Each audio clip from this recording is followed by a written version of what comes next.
Hello everybody, it's Mr. Renfro again here at Whispering Wither Heights, and today as your woodshop teacher I'm going to show you how to use this wonderful board foot calculator because knowing how much wood you need for your project is very, very important. Okay, nominal thickness right here. We're not going to use anything other than 1-inch thick stuff. We're going to go with 8 inches wide, and usually our stock is going to come in 8 feet long. We're going to go with one board, and we're going to go with white pine, which costs $3 per board foot. We're going to calculate it. Bam!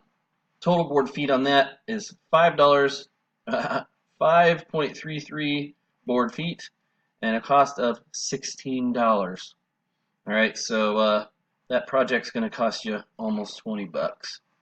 So in order to reset that, there is no reset button on this one from the wonderful University of Missouri. Thank you, Mizzou. Ew. And ew.